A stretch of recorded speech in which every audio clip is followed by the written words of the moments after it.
Hello everyone, welcome to our channel Education Hotspot. So first of all, thank you everyone for appreciating this series. हम लोग current affair को cover कर रहे हैं PW only IAS की current affair magazine से। तो यहाँ पे हम उड़ान 500 प्लस इकोनॉमी की कवर कर रहे हैं, जिसमें हम लोग इसका जो फर्स्ट हेड है वो पूरा कवर कर चुके हैं, that is related to employment. Second जो हेड है वो रिलेटेड है current affair with regard to banking and monetary policy, तो हम इस पे बात करते हैं। तरीका आप लोग देख चुके हैं, हम कैसे पढ़ रहे हैं, क्या पढ़ रहे हैं, हम कोशिश कर रहे हैं, क्योंकि देखिए करंट अफेयर से ज्यादा इंपॉर्टेंट हो जाता है व्हाई सम न्यूज इन मतलब why some topic is in news, इससे ज्यादा ऐसे डायरेक्टली नहीं पूछता है, उससे ज्यादा इंपॉर्टेंट हो जाता है उसके पीछे का static fact, right? Because ultimately जो क्वेश्चन है उसके पीछे के स्टैटिक फैक्ट से बनते हैं पॉइंटर्स जो है। तो बैंकिंग एंड मॉनेटरी पॉलिसी का फर्स्ट हेड अगर हम देखें तो टॉपिक है यूपीआई टैप एंड पे। अब यूपीआई पेमेंट के बारे में हम सबको पता है what exactly is UPI, right? UPI payment की जब हम बात करते हैं तो यहाँ पे अभी तक आप यूपीआई पेमेंट करते हो, फॉर एग्जाम्पल आप या तो हम मोबाइल कॉन्टैक्ट के थ्रू कर रहे होते हैं या फिर हम एक क्यूआर कोड को स्कैन करके करते हैं। और फॉर दैट जब आप क्यूआर कोड स्कैन करते हो तो आपको इंटरनेट कनेक्टिविटी चाहिए, right? We need the internet connectivity. अगर इंटरनेट कनेक्शन नहीं है, कई बार आप देखते हो पेमेंट होल्ड पे चली जाती है due to the internet connection, और इंटरनेट अवेलेबल नहीं है तो फिर पेमेंट करना भी मुश्किल हो जाता है कुछ ऐसी जगह। और इंडिया में नेटवर्क प्रॉब्लम अभी एक इशू है, हम एग्जिस्ट करता है, हम ये देखते हैं। तो यहाँ पे इस पर्टिकुलर चीज को कंसीडर करते हुए एक नया यहाँ पे एक आपका एक ऑप्शन जो है एनपीसीआई ने लॉन्च करा है। देखिए जब मैंने आपको सीडीपी सुरक्षा बताया था वहां पे हमने एनपीसीआई के बारे में देखा था, अभी यहाँ पे भी हम एनपीसीआई के बारे में देख लेते हैं। तो एनपीसीआई ने पहले तो लॉन्च करा है यूपीआई टैप एंड पे। तो एनपीसीआई का जब नाम आया तो पहले थोड़ा सा देख लो कि एनपीसीआई को 2008 में स्टैब्लिश किया गया था for the retail payment system in the country. Payment mechanism के रिगार्डिंग इसका हेडक्वार्टर मुंबई महाराष्ट्र में है और इसको रेगुलेट करता है reserve bank of India, right? और बहुत सारे मेजर बैंक की ओनरशिप के अंडर ये जो एनपीसीआई है, national payment corporation of India, ये लाई करता है। ये करता क्या है अगर देखें तो ये यूनिफाइड डिजिटल पेमेंट सिस्टम को मैनेज करता है ताकि आपकी जो पेमेंट है वो सिक्योर रह सके, रियल टाइम ट्रांजेक्शन आप फैसिलिटेट कर पाओ, जिससे कि डिजिटल ट्रांसफॉर्मेशन हो सके। क्योंकि ये चीज अगर आपका सेफ सिक्योर रहेगा तभी लोग ज्यादा डिजिटल की तरफ जाएंगे, तो फाइनेंशियल इंक्लूजन हो सके, ज्यादा से ज्यादा लोग डिजिटली इन्वॉल्व हो सके in the terms of financial payment.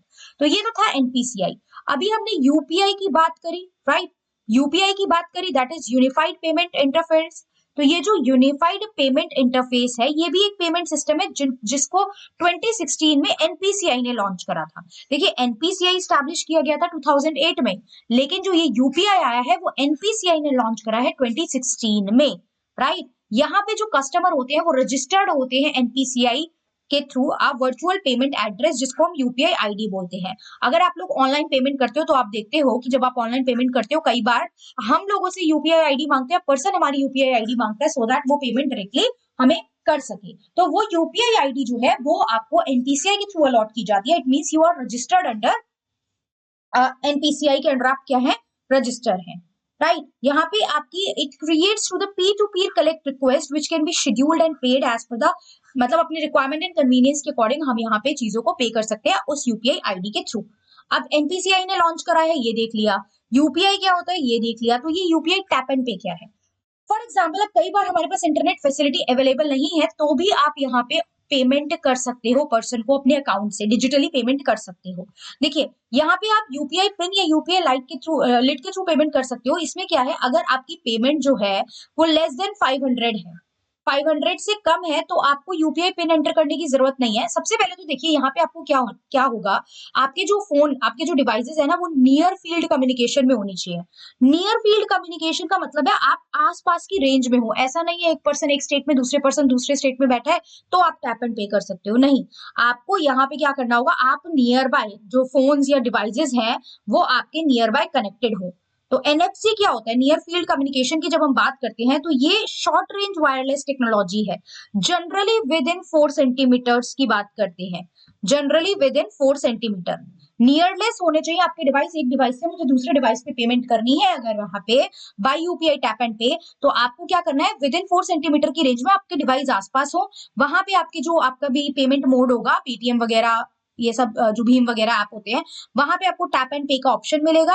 आप उसको दूसरे डिवाइस से टच करोगे, आपने टैप करा एंड वहां पे पे का ऑप्शन आ जाएगा एंड यू विल पे जो भी अमाउंट है आप पे करोगे। देखिए 500 से ज्यादा का अमाउंट होगा तो आपको यूपीआई पिन एंटर करना पड़ेगा। क्लियर? तो अब ये क्या काम कर रहा है, ये काम कर रहा है कि ज्यादा से ज्यादा लोग, अगर इंटरनेट कनेक्शन नहीं है, एक तो फास्ट पेमेंट फास्ट हो जाए, इफेक्टिव एंड एफिशिएंटली पेमेंट हो जाए, और समटाइम अगर इंटरनेट कनेक्शन नहीं है तो भी पेमेंट में कोई इशू ना आए, राइट। अब यहाँ पे इन्होंने नियर फील्ड कम्युनिकेशन बता दिया। मैंने आपको बताया कि short range wireless connectivity technology है, जो डिवाइसेस है वो एक दूसरे के आसपास होने चाहिए, और ये क्या यूज करते हैं, इलेक्ट्रोमैग्नेटिक रेडियो फील्ड यूज करते हैं। इससे क्विक इंफॉर्मेशन एक्सचेंज हो जाता है, एक सिंगल टच में आप पेमेंट कर सकते हो, राइट। और यहाँ पे दोनों डिवाइसेस में चिप का प्रेजेंट होना बहुत जरूरी है ताकि एनएफसी कम्युनिकेशन फैसिलिटेट हो सके। डन, इतना इन्फॉर्मेशन बहुत है। यूपीआई एनपीसीआई के बारे में जानना बहुत जरूरी है। टैप एंड पे कर क्या रहा है, क्या यूज कर रहा है, नियर फील्ड कम्युनिकेशन जो इलेक्ट्रोमैग्नेटिक रेडियो फील्ड्स को यूज करती है, ये चीज हमें माइंड में रखनी है। डन, कुछ यहाँ पे पेमेंट सिस्टम आपको बता दिए हैं जो एनपीसीआई के अंडर आते हैं, जैसे कि यूपीआई, भीम, आईएमपीएस, फास्टैग जो आप पे करते हो टोल के लिए जो हम यूज करते हैं, आधार एनेबल्ड पेमेंट सिस्टम है, रुपए कार्ड का सिस्टम है, ये सब क्या है, ये एनपीसीआई के अंडर जो है मेजर पेमेंट सिस्टम जो है वो है। अगला टॉपिक देखते हैं हम लोग। अगले टॉपिक में थोड़ा सा हमारे पास समझने के लिए ज्यादा चीजें हैं। ये यहाँ पे टॉपिक है मेडिएशन framework for dispute resolution. Dispute क्या, आपस में दो पार्टी में कोई कॉन्फ्लिक्ट है। डिस्प्यूट क्या है, आपस में दो पार्टी में कोई कॉन्फ्लिक्ट है, दैट इज डिस्प्यूट, राइट। अब यहाँ पे वो बात क्या कर रहा है, यहाँ पे वो बात कर रहा है कि आईबीबीआई ने, राइट, आईबीबीआई ने यहाँ पे अपॉइंट करी है एक एक्सपर्ट कमिटी। अगर हम देखेंगे तो यहाँ पे वो कह रहा है कि आईबीबीआई ने अपॉइंट करी है एक एक्सपर्ट कमिटी जो वॉलंटियरी मेडिएशन फ्रेमवर्क को यूज करेगी under IBC, insolvency and bankruptcy code. Clear, insolvency and bankruptcy code. तो देखिए अभी इस पे आएंगे हम, इंसॉल्वेंसी एंड बैंकरप्सी कोड क्या होता है इस चीज पे हम आएंगे, लेकिन आप सबसे पहले ये देखिए, जब भी कोई डिस्प्यूट होता है, जस्ट वेट, इन्होंने बहुत अच्छे से यहाँ पे एक्सप्लेन किया चीजों को, तो हम इन्हीं का एक्सप्लेनेशन जो है, डिफरेंस जो है वो यूज करेंगे वैसे समझने के लिए। बट फॉर एग्जांपल डिस्प्यूट होता है तो हम डिस्प्यूट के लिए क्या जाते हैं, कोर्ट में जाते हैं, राइट। कोर्ट में जाते हैं, कोर्ट पे ऑलरेडी इतना ज्यादा बर्डन है, तो इसके लिए हमने अलग अलग ट्रिब्यूनल्स भी बना दी हैं, राइट। ट्रिब्यूनल्स भी बनाई है ताकि आप लोग ट्रिब्यूनल्स में जाके अपना डिस्प्यूट जो है वो रिजोल्व कर सके। इसी तरीके से डिस्प्यूट रिजोल्व करने के कुछ मैकेनिज्म भी होते हैं। डिस्प्यूट रिजोल्व के कुछ मैकेनिज्म भी होते हैं, जैसे कि यहाँ पे हम तीन देखेंगे।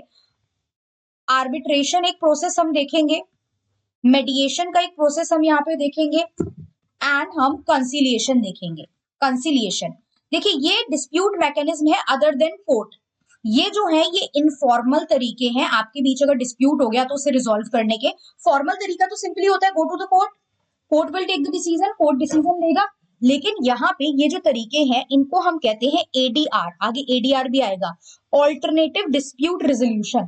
तो ऑल्टरनेटिव डिस्प्यूट रेजोल्यूशन जो है वो डिस्प्यूट रेजोल्यूशन के तरीके होते हैं जिसमें आर्बिट्रेशन नहीं आता है, बट यस मेडिएशन, कंसिलिएशन, कंसिलिएशन, इसके अलावा आप देखते हो लोक अदालत भी इसमें जाता है, लोक अदालत भी जाता है। ऑनलाइन आप आर्बिट्रेशन अगर कर रहे हो, आर्बिट्रेशन जो है अगर आप ऑनलाइन कर रहे हो, तो ये सारे तरीके ऑल्टरनेट डिस्प्यूट रेजोल्यूशन में जाते हैं, आर्बिट्रेशन नहीं जाता। अब ये क्या होता है, ये मैटर को एफिशिएंटली इफेक्टिवली सॉल्व कर देते हैं, कोर्ट का बर्डन भी कम कर देते हैं, राइट। अब यहाँ पे आपको दिखे ये तीन, अगर बोला जा रहा है आर्बिट्रेशन, मेडिएशन एंड कंसिलिएशन, तो ये जो होते हैं ये एक तरीके से ऑल्टरनेट डिस्प्यूट रेजोल्यूशन की कुछ मैकेनिज्म है ये तीनों, राइट। जहां पे आप इनफॉर्मल तरीके से, मैंने बताया, आप मैटर को रिजॉल्व करते हो। इनफॉर्मल मतलब आउट ऑफ कोर्ट, बाहर, कोर्ट के बाहर सेटलमेंट की बात होती है। क्या होता है अभी हम देखेंगे। मेडिएशन में आप क्या कर रहे हो, यहाँ पे आप क्या कर रहे हो, और यहाँ पे आप थर्ड पार्टी का यूज करते हो। दो पार्टी के बीच में तो डिस्प्यूट है, लेट्स से ये पार्टी ए है और पार्टी बी है, इनके बीच में तो डिस्प्यूट चल रहा है, लेकिन आप थर्ड पार्टी का यहाँ पे यूज करेंगे, राइट। एक थर्ड पार्टी आएगी इन बिटवीन और वो आपके बीच जो है वो एक मिडलमैन का काम करेगी एंड देन इशू को रिजोल्व करने की कोशिश करेगी। तो फिर क्वेश्चन आता है कि इन तीनों में डिफरेंस क्या है। जब आप कह रहे हो तीनों इनफॉर्मल है, तीनों में थर्ड पार्टी आएगी, तो अब एक बार इनका डिफरेंस यहाँ पे बहुत अच्छे से एक्सप्लेन किया हुआ है, तो मैं यहीं पे इनकी टेबल यूज करके आप लोग को एक्सप्लेन करती हूँ, ध्यान से देखेंगे। सबसे पहले बताइए डेफिनेशन। मेडिएशन की अगर मैं डेफिनेशन की बात करूं तो मेडिएशन में बोला गया है कि एक वॉलंटियरी प्रोसेस है। देखिए पहली बात तो दोनों पार्टी अपनी मर्जी से मेडिएशन के लिए बैठती हैं, जहां पे एक थर्ड पार्टी जिसको हम मेडिएटर बोलते हैं वो दोनों के बीच में नेगोशिएशन कराएगा और एक म्यूचुअली एग्रीएबल सोल्यूशन पे उन्हें पहुंचाएगा कि आप लोग बैठो, मतलब हम 3 लोग बैठते हैं, 3 मतलब जो 2 पार्टी है, पार्टी ए, बी और ये जो हमारा मेडिएटर हो गया ये बैठेगा। अब ये 2 पार्टी आपस में अपने डिस्प्यूट पे बात करेंगी, दोनों बोलेंगी ये कर लेते हैं, वो कर लेते हैं।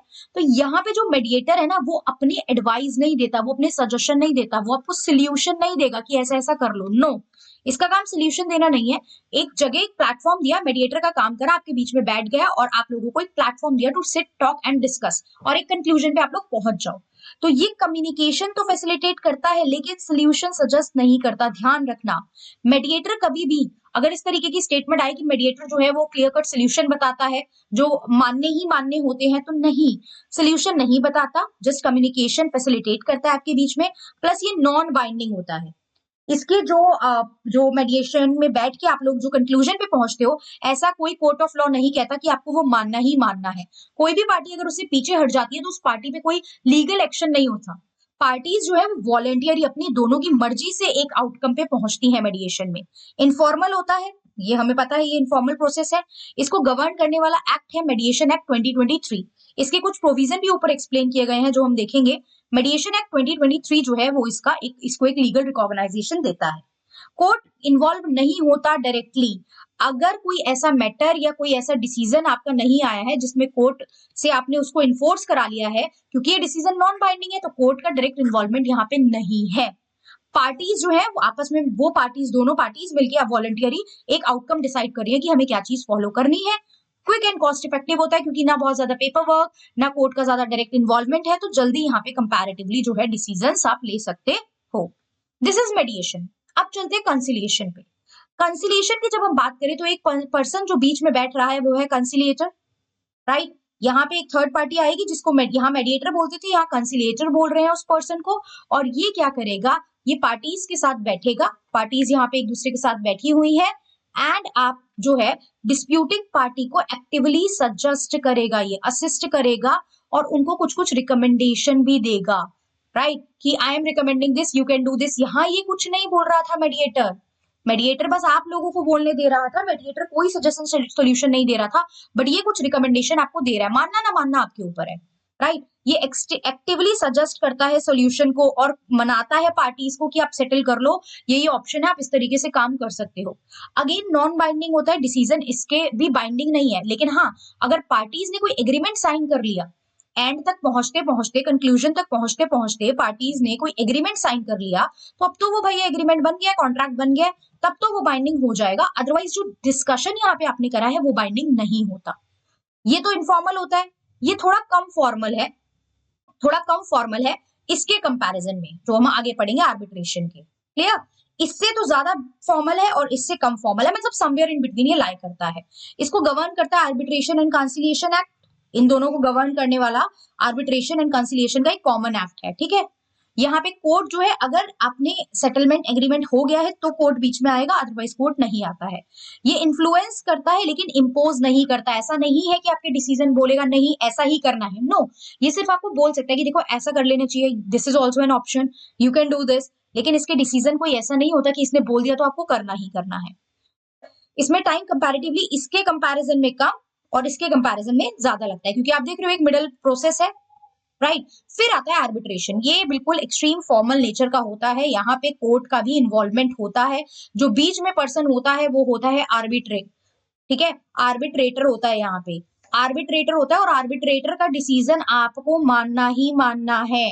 आर्बिट्रेटर ने आप दोनों की बातें सुनी, उसके बाद आर्बिट्रेटर ने एक डिसीजन ले लिया कि ये होना है, ये कंक्लूजन पे मैं पहुंचा हूं, तो आर्बिट्रेटर का जो डिसीजन है वो लीगली बाइंडिंग है, राइट। आपको उसको फॉलो करना ही है, जैसे लॉ बिल्कुल कोर्ट का डिसीजन होता है उसी तरीके का डिसीजन है और इन्फोर्सेबल बाय लॉ होता है।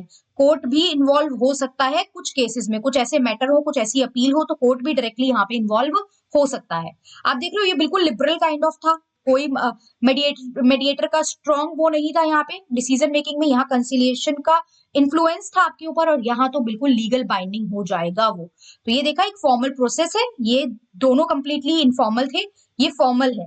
अगर आपसे पूछा जाए आर्बिट्रेशन जो है वो वॉलंटियरी होता है, नहीं, यहाँ बाइंडिंग नेचर इन्वॉल्व है, लीगली बाइंडिंग होता है ये, राइट। जो आर्बिट्रेटर डिसीजन लेता है दोनों पार्टीज को सुनने के बाद, तो बाइंडिंग है, आर्बिट्रेटर का डिसीजन फाइनल है, और लॉ के थ्रू इन्फोर्सेबल भी है, फॉर्मल है और प्रॉपर लीगल प्रोसीजर को फॉलो करता है, आर्बिट्रेशन एंड कंसिलिएशन एक्ट के अंडर जाता है, कोर्ट बिल्कुल इन्वॉल्व हो सकता है कुछ कुछ केसेस में, आर्बिट्रेटर जो डिसीजन दे रहा है वो लीगली बाइंडिंग है, वही सब बात की गई है यहाँ पे, ज्यादा एक्सपेंसिव है, टाइम कंज्यूमिंग भी है as compare to mediation and conciliation, because proper सुनोगे, फिर पेपर वर्क के थ्रू इन्फोर्सेबल डिसीजन लेना है, राइट, तो यहाँ पे थोड़ा सा आपका टाइम और कॉस्ट ज्यादा लग जाता है।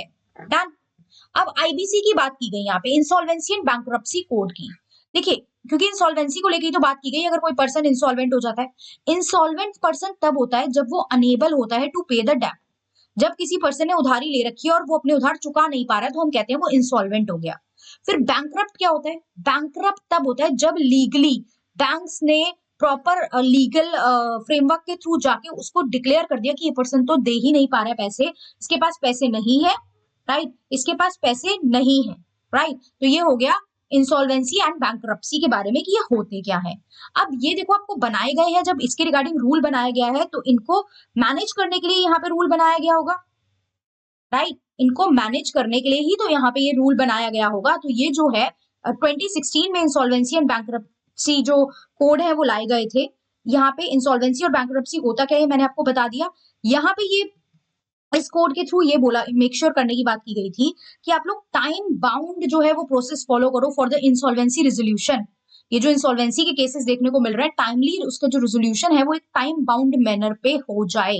कैसे? आप जो आईबीसी है वो रिजॉल्व करता है क्लेम्स को, उन क्लेम्स को जो इंसॉल्वेंट कंपनी के ऊपर, मतलब जितना चार्ज जो है वो इंसॉल्वेंट कंपनी पे बनता है।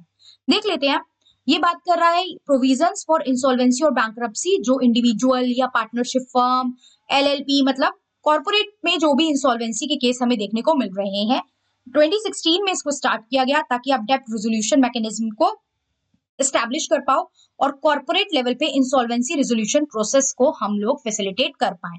कई बार आप देखते हो कोई पर्सन बैंकरप्ट हो गया, जैसे ये माल्या वगैरह, ये सब लोग बाहर चले गए थे, तो इनकी प्रॉपर्टी को बेच के, इनकी प्रॉपर्टी को लिक्विडेट करके, उनको एक लिक्विडेट मतलब होता है लिक्विड होता है कैश काइंड ऑफ, जो कैश में कन्वर्जन की बात होती है, तो आप फिर डेप्ट को रीपे करने की बात करते हो, राइट। तो as per section 12(1) of the insolvency and bankruptcy code, इसका सेक्शन 1 क्या कहता है कि जो ये आपका सीआईआरपी है, इंसॉल्वेंसी रेजोल्यूशन प्रोसेस है, वो विद इन 180 डेज हो जाना चाहिए। अब इतनी कहानी नहीं याद रखनी है, कहां तक सारी चीजें याद रखोगे, बस ये याद रखो 2016 में आया है ये insolvency and bankruptcy code, cover करता है इंडिविजुअल को भी, पार्टनरशिप को भी, लिमिटेड लाइबिलिटी पार्टनरशिप को भी, कंपनीज को भी, ये सबको कवर कर रहा है, ये ध्यान रखना है, राइट। ये बात करता है 180 डेज में आपका जो है जो रेजोल्यूशन प्रोसेस है वो कंडक्ट हो जाना चाहिए। टाइम पीरियड की बात करता है, टाइम पीरियड फॉर एग्जांपल आपको लिख के दे दे 1 ईयर की बात करता है, तो नहीं 1 ईयर की नहीं, कितने दिन की बात कर रहा है, 180 डेज की बात कर रहा है, ये याद रखना है। और जो ये जो insolvency and bankruptcy board of India बनाया गया है, आईबीबीआई, जिसने ये अभी मेडिएशन प्रोसेस की बात की है, वो एक स्टैट्यूटरी बॉडी है जो इसी पर्टिकुलर कोड के अंडर बनाई गई थी। ये बॉडी क्या करेगी, नाम से समझ में आ रहा है आपको, बैंक्रप्सी रेजोल्यूशन पे वर्क करेगी, राइट। तो इतना ज्यादा कुछ नहीं है, आपको नहीं जानना इंसॉल्वेंसी एंड बैंक्रप्सी कोड के बारे में ज्यादा, किस किस पे अप्लाई होता है, कि कौन से ईयर में आया, कितने डेज में डाउट जो ये रेजोल्यूशन है उसकी बात करता है, ये देख लिया, तीनों में डिफरेंस हमने देख लिया। यहाँ पे आप थोड़ा सा ये देख लेंगे, मेडिएशन एक्ट की जो बात की जा रही थी, मेडिएशन एक्ट वॉलंटियरी भी हो सकता है, मैंडेटरी भी हो सकता है। वॉलंटियरी जब आप पार्टीज जो है वो एक रिटन मेडिएशन एग्रीमेंट के थ्रू मेडिएशन की तरफ जा रही है, और कुछ पर्टिकुलर केसेस में, कुछ पर्टिकुलर डिस्प्यूट में इसको जो है मैंडेटरी भी कंसीडर किया जाता है, राइट।